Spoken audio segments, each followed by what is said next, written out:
Chapter 1. Born in Dhaka. I was born in Dhaka, not in the polished parts of the city where the buildings shine with glass and steel, but in the older, crowded streets where life breathes through every crack in the walls. My earliest memories are not of toys or gardens, but of narrow alleyways echoing with voices, the ringing of rickshaw bells, and the smell of fried snacks being sold on street corners. Our neighborhood was alive from dawn till midnight. Neighbors shouted across windows, children darted barefoot through the streets, and men gathered around tea stalls with glasses of steaming cha, talking about politics they had no power to change. Even in those noisy streets, there was a kind of rhythm. Life was tough, but it moved with a steady beat. Home was small, just enough space for our family to live together. The walls carried the marks of years gone by, faded paint and scratches that told their own stories. My father was a quiet man, his skin darkened and his hands roughened by the hours he spent at the shoe factory. He didn't bring home riches, but he brought something more precious: stability. At night, I would sometimes see him come home with his shirt stained from glue and dust, his steps heavy but his eyes soft. I didn't understand it then, but he was carrying the weight of our world on his back. I only knew that when he was home, I felt safe.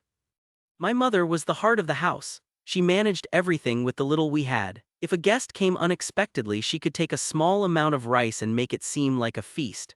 I used to watch her cooking, moving quickly between pots, adding salt with her fingers as if she carried an entire recipe book inside her head. To me, she was magic. Childhood for me was not about having things. It was about moments. Playing marbles in the dust, chasing kites across rooftops, drinking water straight from a metal mug after running until my chest burned.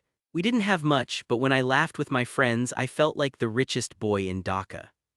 Still, even in those early years, I could sense the divide. Some of the boys in school had shiny shoes, colorful pencil boxes, and crisp uniforms. I had the same pair of sandals year after year, the straps patched and restitched by my father when they tore. My notebooks were sometimes second-hand, pages already creased from another child's handwriting. At times I felt embarrassed, but I also learned to stretch what I had to make the most of little. One evening stands out in my memory. The electricity had gone out, as it often did, and our neighborhood was swallowed by darkness. Families sat outside their homes with candles, talking in low voices. I sat beside my father, watching the flickering flame cast shadows across his face. "Baba," I asked, "why do we always lose power? Don't people fix it?" He chuckled softly, his tired eyes glancing down at me. "Some things in life, Rayhan, don't get fixed, you just learn to live with them." I didn't know it then, but that sentence was more than an answer about electricity. It was his philosophy for life. As a boy, I didn't yet carry worries about the future. I only carried dreams, simple ones. To one day wear new clothes during Eid without needing to borrow money. To one day help my parents live without struggle. To one day be more than just another boy from a crowded street in Dhaka. Looking back, I realized that my childhood was both ordinary and extraordinary. Ordinary because millions of children in Bangladesh grew up the same way, playing in the dust, studying with torn books, learning to laugh through scarcity. Extraordinary because those same streets and struggles shaped me in ways I didn't understand at the time. The alleys of Dhaka taught me resilience. The neighbors who shared a handful of sugar or rice when we ran out taught me community. The nights without electricity taught me patience. And my parents, through their sacrifices, taught me what it means to carry responsibility with quiet strength. I didn't know it then, but these were the foundations of my life. Every choice, every dream, every regret that came later was built on these streets, these walls, these memories. Dhaka gave me my beginning, and like all beginnings, it was both a blessing and a burden. Chapter 2. School Days. School was my first real window to the world beyond the narrow streets of our neighborhood. Every morning, I would wake up to the call of street vendors, the clatter of rickshaw wheels, and the distant hum of buses making their way through Dhaka's chaos. My school was small and crowded, a simple building with faded walls and wooden benches scratched from years of use. I wasn't a standout student. I wasn't the boy with perfect grades or the one who raised his hand first in class. I was quiet, observant, and careful not to draw attention. At first, I worried that this made me invisible. Later, I realized that observing taught me more than speaking ever could. I loved the little things: the sound of chalk scraping across the blackboard, the smell of books that had been passed down from older students, the laughter of friends as we ran barefoot across the playground. Even the strict teachers had a rhythm to them, some fair, some terrifying, but each day brought lessons far beyond arithmetic or grammar. Money and possessions were a constant reminder of life's inequalities. Some classmates arrived in crisp uniforms, shiny shoes, and heavy backpacks filled with new books.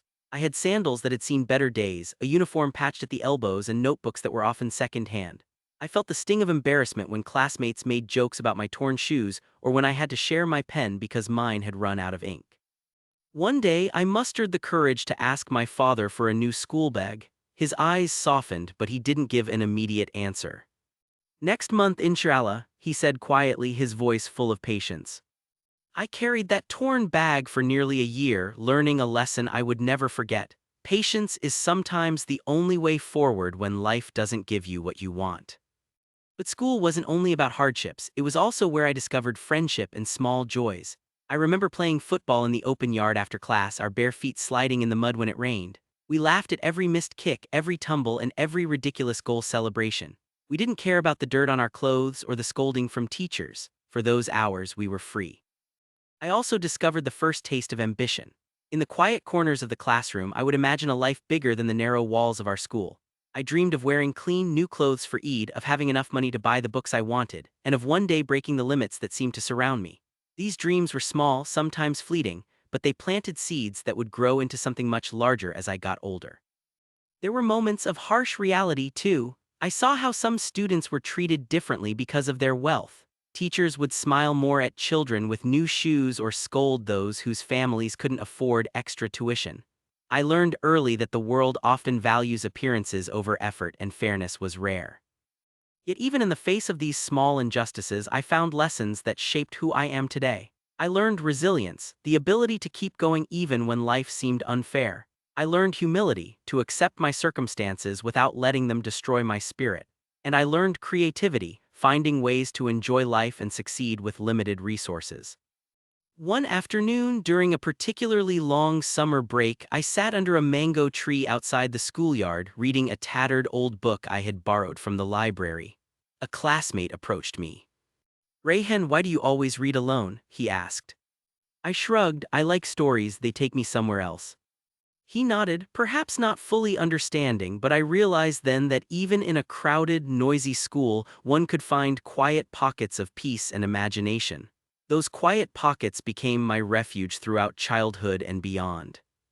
Looking back, school was more than a place of learning, it was a training ground for life. I learned to navigate the unfairness of the world, to cherish friendships, and to find hope even in small victories.